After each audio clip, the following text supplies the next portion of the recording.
ബീഹാറിൽ അവസാനഘട്ട പോളിംഗ് പുരോഗമിക്കുന്നു. 20 ജില്ലകളിൽ 122 നിയോജക മണ്ഡലങ്ങളിലാണ് ഇന്ന് വോട്ടെടുപ്പ് നടക്കുന്നത്. സീമാഞ്ചൽ മേഖലയിൽ വോട്ടർ പട്ടികയിൽ നിന്ന് വ്യാപകമായി വോട്ടർമാരെ ഒഴിവാക്കിയെന്ന പരാതിയുണ്ട്.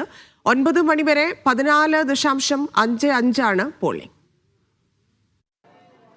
നമ്മളിപ്പോൾ നിൽക്കുന്നത് സീമാഞ്ചൽ മേഖലയാണ്. സീമാഞ്ചൽ മേഖല എന്ന് പറയുന്നത് തന്നെ നേപ്പാളിൻ്റെ അതിർത്തിയോട് ചേർന്ന് കിടക്കുന്ന മേഖലയാണ്.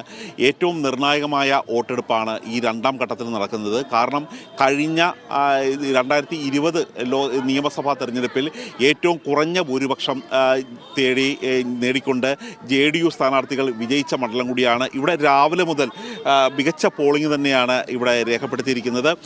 സാധാരണ 85% എന്ന ഒരു പോളിംഗ് സ്വതന്ത്ര ഇന്ത്യ കണ്ട ഏറ്റവും വലിയ കടുത്ത പോളിംഗ് ആയിരുന്നു കഴിഞ്ഞ തവണ നടത്തിയിരുന്നത്. അതിനെ തോൽപ്പിക്കുന്ന തരത്തിൽ, അതിനെ വെല്ലുന്ന തരത്തിലുള്ള ഒരു പോളിംഗ് ഇത്തവണ ഉണ്ടാകും എന്നുള്ള ഒരു പ്രതീക്ഷ തന്നെയാണ് ഉണ്ടായത്. കാരണം ഈ ഒരു മേഖലയുടെ ഒരു പ്രത്യേകത എന്ന് വെച്ചാൽ ന്യൂനപക്ഷ വോട്ടുകൾ, ദളിത് മഹാദളിത് വോട്ടുകൾ അവർ കൂട്ടത്തോടെ താമസിക്കുകയും അവർ വോട്ട് ചെയ്യാൻ എത്തുന്ന ഒരു മേഖല കൂടിയാണ്. അതുകൊണ്ട് തന്നെയാണ് കഴിഞ്ഞ തവണ 12 വോട്ട്, 412 വോട്ട്, 465 വോട്ട് എന്നിങ്ങനെയൊക്കെയായിരുന്നു ഭൂരിപക്ഷം ഉണ്ടായിരുന്നത്.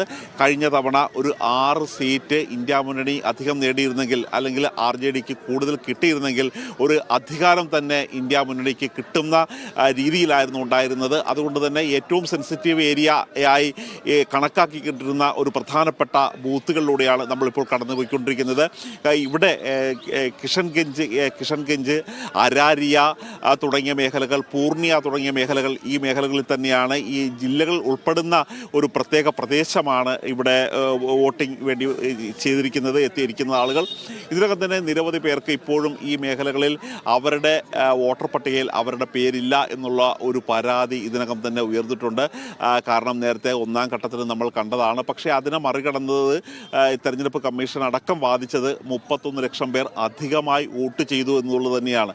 അതുകൊണ്ട് തന്നെ ഇതൊരു കാരണവശാലും വോട്ട് ചേരിയില്ല എന്നുള്ളൊരു കാര്യമാണ് പറയുന്നത്, തെരഞ്ഞെടുപ്പ് കമ്മീഷൻ പറയുന്നത്. പക്ഷേ ആളുകളുടെ പരാതി ഇപ്പോഴും നിരന്തരം തന്നെ ഉയരുകയാണ്. സീമാഞ്ചൽ മേഖലയിലെ നിർണായകമായ വോട്ടെടുപ്പ് തന്നെയാണ് തുടങ്ങി 7 മണിക്ക് വോട്ടെടുപ്പ് തുടങ്ങി.